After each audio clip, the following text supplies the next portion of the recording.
Hi, everyone. Welcome to today's discussion. We have a great lineup of topics to cover, from a recap of 2024 markets to what's ahead for the economy, policy, and portfolio positioning in 2025.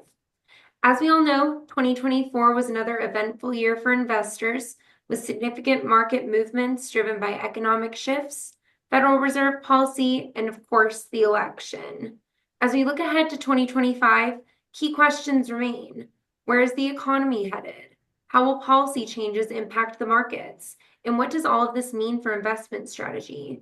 We had a lot of you submit questions, and we're ready to answer. To help us break it down, we have Andy Ruziska and Ken Stansbury, who will be sharing their insights on what's shaping the market and the economy in the coming year. To start, let's take a step back and recap some of the major themes of 2024 in both stock and bond markets. Andy, could you walk us through the key market returns and the major drivers of volatility that we saw last year? I can do that. Thank you, Emily. Yes. So 2024, while a volatile one, certainly turned out to be a great year by almost all measures. The year was led by large cap US stock market, returning just shy of 24% for the year. Small cap US market, while followed relatively closely to that, had a rough end of the year, but still ended up about 10% for the year. International markets did not fare so well, being roughly flat for the year. And then bonds were up for a period, but ended up down a little bit for the year. And so the biggest factors that influenced these was uncertainty. And so that uncertainty really drove a significant amount of volatility last year. And the uncertainties were around two big things. One, the Fed and trying to anticipate when the Fed was actually going to cut interest rates. And then the second thing was the election and what the results of the elections would be, and therefore what types of policies could or would get put in place with a new Congress and a new president put in place. So those were the things that really drove the market last year, but ultimately we ended up in a positive space, which I think we'll all take. There was a lot of activity at the end of the year, a lot of volatility, but we did get some answers, and one was from the Federal Reserve Open Market Committee. They cut rates starting in September. They started with 0.5%. It was expected at the time that it was going to be 0.25%. And then in November, they cut 0.25%. And then in December, they cut another 0.25%. So all of last year, from September, November, and December, a total of 1% decrease in the Fed funds rate. And so now it's at 4.25% to 4.5%. And really what's important about that is when the Federal Reserve decreases the Fed fund rate, it typically does boost the stock market in several key ways. One, lowering borrowing cost, and this is for businesses as well as consumers, makes it cheaper to borrow. Increase corporate profits. So with lower interest, businesses can refinance their debt at cheaper rates, reducing expenses and therefore boosting those profits. It's also more attractive for risk assets when interest rates start to decrease, because as interest rates decrease, the yields on the safer investments like bonds also fall, which makes stocks more of an attractive comparison. And lastly, I'll talk about the investment sentiment. Rate cuts often signal to the market that the Fed is taking action to support the economy, and this can increase investor confidence. And then in November, we also had the presidential election, which caused some volatility as well, with President Donald Trump's victory as well as what we call the red wave. It unleashed a massive rally in the dollar, and it drove stocks to record highs. And it did push bonds down a little bit because of the expectation of tax cuts and some other policies. Well, thank you guys so much for answering that. Another question that came up a lot is, what's your opinion of the status of the current economy, and what's the direction that it's headed in 2025? Emily, that's a great question. I mean, coming off of last year, and there's a lot of optimism, a lot of great things that we're seeing. Really, in December, we had the U.S. economy added 256,000 jobs, and that surpassed expectations. And it made it the largest increase since March of 2024. So job gains are happening. It pushed the unemployment rate down to 4.1%. And it's really just highlighting the U.S. economy's resilience. Looking at the chart on the screen, we also look at the JOLTS job openings. And if you notice there, going back from the recession, you see it trickling up here, kind of, up and down, up and down. And then during COVID, it really spiked up. What we're seeing now, it's come down to close to pre-pandemic levels. And we view that as healthy. We think that if someone wants a job right now, then it's available. As long as people aren't worried about where their next dollar is coming from, then generally they're going to go out and spend their money. And with consumption being almost 70% of GDP, that lends itself to the likelihood for a good 2025 from that perspective. One of the additional sections that we think is going to be a significant positive impact on GDP in 2025 is business spending or capital spending. A lot of what we heard in meetings last year, especially with executives or business owners, was this wait and see mentality. Let's wait and see what happens with interest rates. Let's wait and see what happens with the election. And so all that wait and see meant they weren't making decisions about making large expenditures. Well, with both of those questions answered at the end of last year, we're seeing a lot of that pent-up demand start to make its way out. And so we're anticipating that business fixed investment to be a nice contributor to GDP this year. And when you combine strong consumption and strong corporate spending, that's north of 80% of economic growth. Those two things should certainly help influence that. Now, not everything's going to be, sunshine and lollipops. We do think that given some of the potential trade deals that are going through, we think that trade and net exports will actually be a negative on our economy in this year. And then residential will be more of a drag than what it has been in past years. Not by much, but you net those things out, a strong consumer, strong corporate spending should lead us to a really nice, solid growth rate for 2025. We've seen everything predicted from, 2% to 3%. So the idea that we could end up in that 2.5%, give or take a little bit, pretty safe bet, we would say at this point.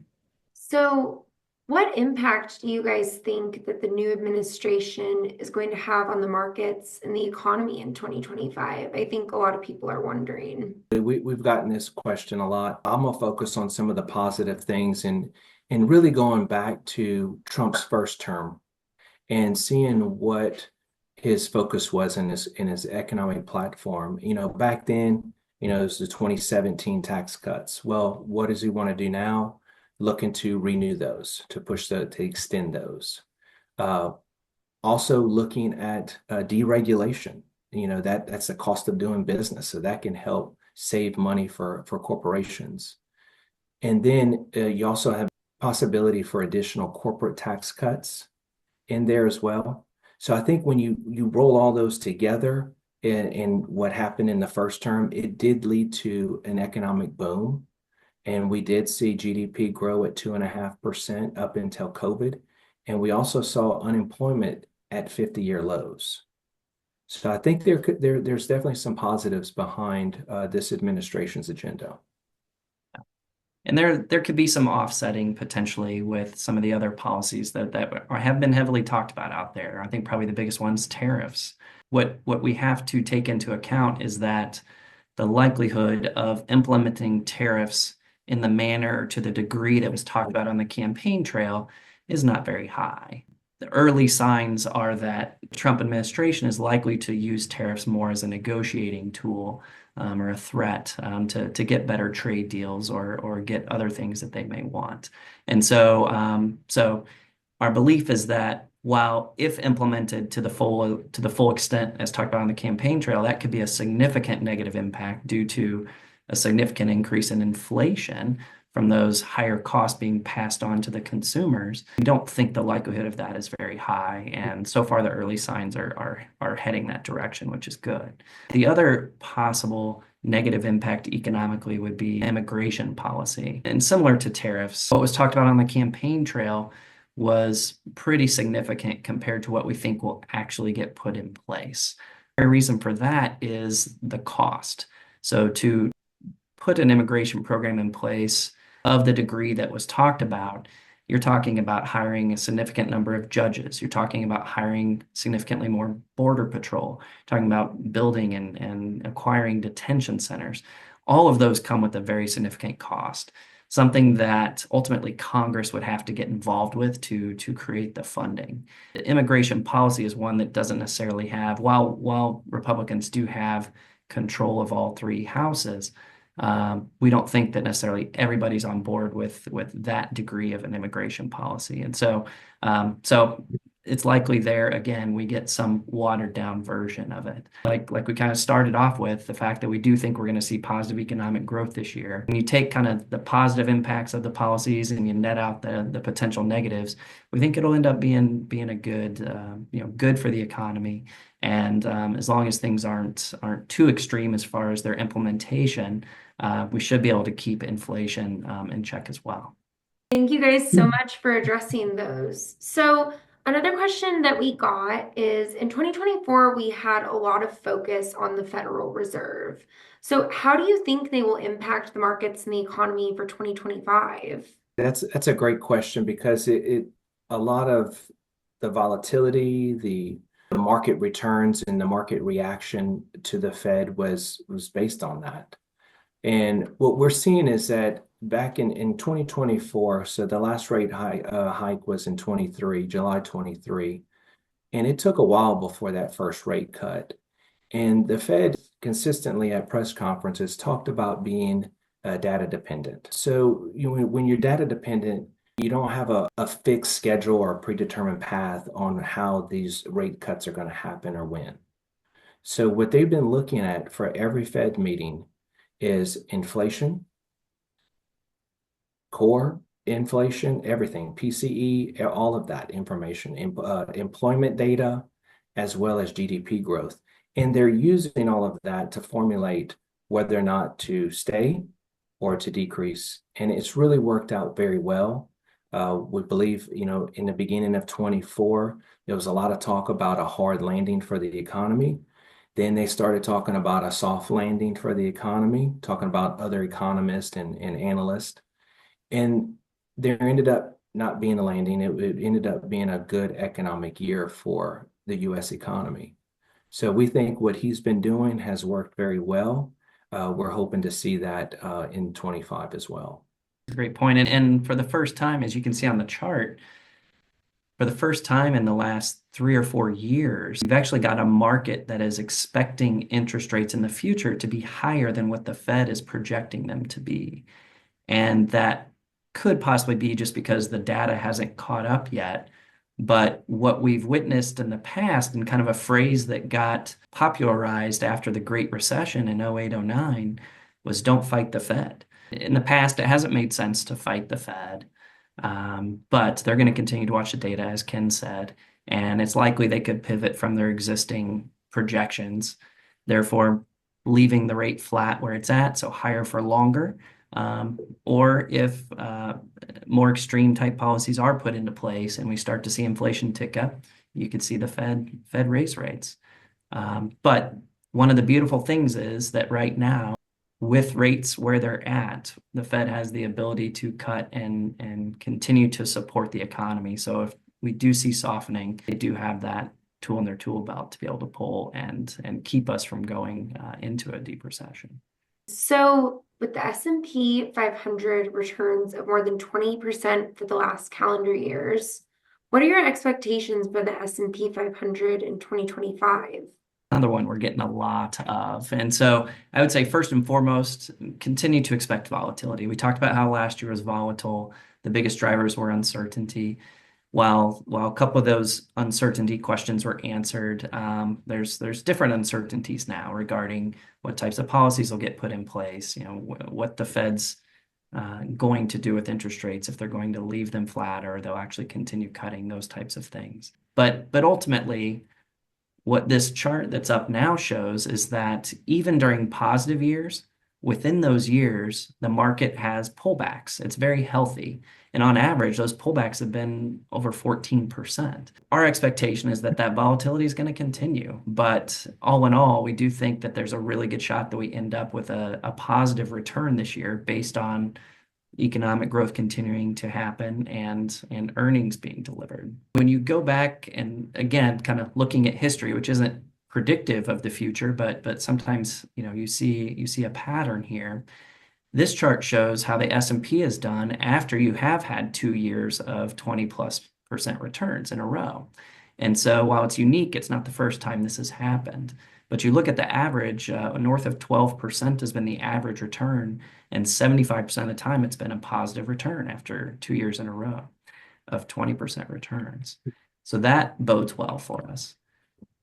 The next slide shows how the S&P has done after the Fed's first rate cut. And so, as Ken mentioned, they had their first rate cut in September of last year. And so you look 3, 6, and 12 months later, returns have generally been positive. But then you go 3 years out, 5 years out, and the returns are significantly positive. And so looking a year out, on average, the return has been positive to the tune of 7.2%. But then you go 3 years out, the cumulative return over 40%. In 5 years, almost 80%. And so a big factor to whether those future returns end up positive or negative is whether we go into a recession or not.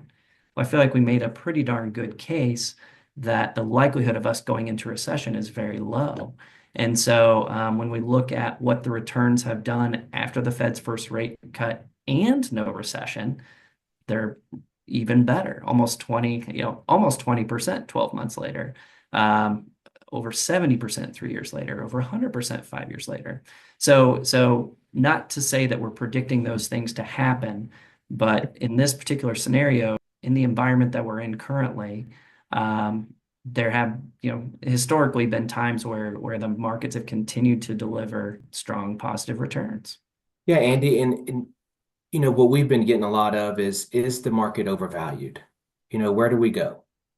And I definitely want to address that because you do see that in the media often that it's overvalued, valuations are high. Looking at the chart, you can see they are about one standard deviation above the 30-year average. However, that's not the full picture. And we also know that valuations can stay extended for extended periods of time. So when we dive in, we're looking at 2024. Stocks just delivered exceptional strong returns. And really that was due to a Goldilocks combination of strong earnings growth plus rising price to earnings ratios. However, the earnings picture looks very robust going into 2025. And this is based on S&P 500 consensus expected earnings. And the earnings expectations for the mega cap growers, such as the Magnificent Seven group of stocks, look even better and have really continued to show impressive acceleration. So after 2 years of a rise in P/E ratios, valuations appear to be stretched a little bit recently in their 90th percentile. However, we believe that it's going to be the earnings are starting. They're looking okay. They're looking good.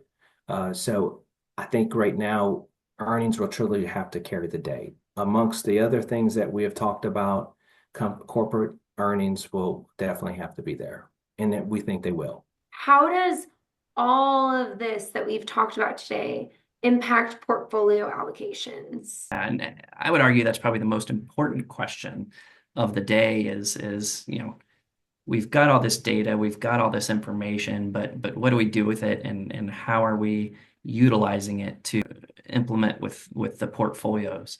And so ultimately, with where we believe things are at right now, we don't see a lot of changes happening on the equity side of the portfolio. We've been overweight to growth stocks versus value and large caps versus small and international, and we're going to continue to maintain that overweight. And one of the big reasons for that is we've got a slide that shows the amount of the growth type industries, the amount of cash that they have as a percent of their current assets, significantly higher than the typical value industries, which is a sign of financial strength. We also show, there's also a chart that shows how much they're investing in CapEx and the amount in R&D, and those are all higher than the value sectors. And so while historically investors may think of value companies being more having higher quality, what we're seeing is a potential shift in that trend, primarily due to the mega cap tech companies because of their incredible financial strength and their continuation to be able to deliver earnings and continue to grow that financial strength. Yeah, Andy, and then when we're talking about non-stocks, specifically bonds, their purpose in our portfolios is to be a ballast, a stabilizer for the investment portfolio. So with I'm not going to say uncertainty, just with some of the fluctuation in the interest rates, with the Fed think it has it down, expectations are lower than where the market sees them. We could see some more fluctuations in that interest rate. And we think right now it's a good time to just dial back a little bit. Minor change in the portfolio for bonds is to dial that interest rate sensitivity back a little bit. Because what happens when interest rates do decrease, bond prices change. So interest rates decrease, bond prices go up, and then vice versa. And then also the other part of the equation is duration. The longer the duration, the more volatile it will be to those interest rate moves. So we think it's very prudent to just dial that back a little bit and then, see what happens with the Fed in the future, and we can make adjustments in the future.